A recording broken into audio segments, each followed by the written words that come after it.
Top financiers from 12 countries surrounding the Pacific Rim are in Singapore, struggling to meet a US set deadline to hammer out a free trade mega deal. The plan is aggressively lobbied by Washington, which believe other economic partnership groups in the area don't do enough to promote America's interests in the region.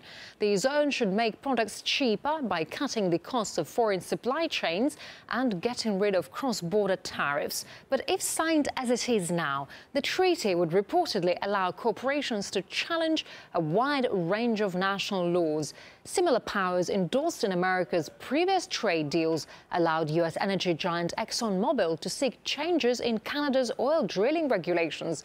Another concern is for the pharmaceutical industry in countries which can currently only afford cheaper copies of branded drugs.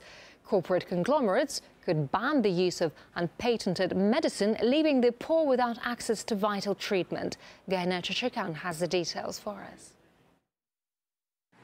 The Trans-Pacific Partnership Treaty, if and when agreed upon, would establish a free trade zone stretching from Vietnam to Chile, encompassing 800 million people, producing about 40% of global GDP. Negotiations are happening behind closed doors in secrecy. The treaty will be designed to remove all so-called barriers to trade, including regulations such as those protecting agriculture, food safety, and data privacy. I'm joined by Lori Wallach, Public Citizens Global Trade Watch. Thank you so much for coming. My pleasure.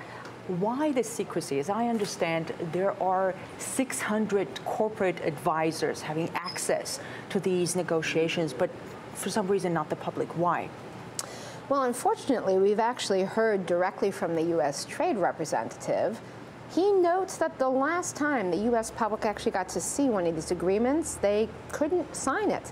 Now, if it's an agreement that's so bad that they can't sign it if we see it, and we're the ones who are going to live with it, they shouldn't sign it. As I understand, the treaty will establish a secret court where corporations can bring their cases against governments when they don't get their way.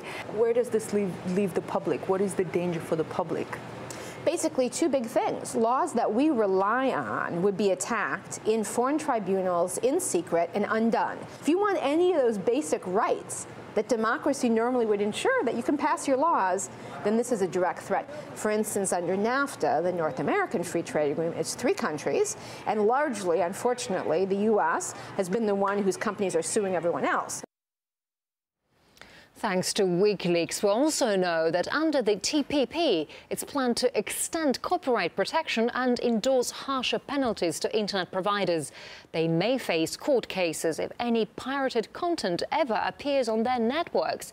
This could all end with restrictions to internet access. And Mayra Sutton, who works for a foundation which aims to defend internet freedom, explains to us why she's against the potential trade deal there.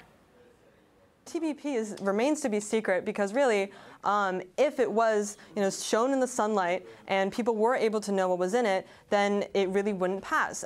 What's so alarming is that several groups in Washington, D.C. have been talking about the copyright provisions that we've seen from a leak from February 2011, and we've been warning about its provisions and how it would impact people's freedom of speech and privacy rights online.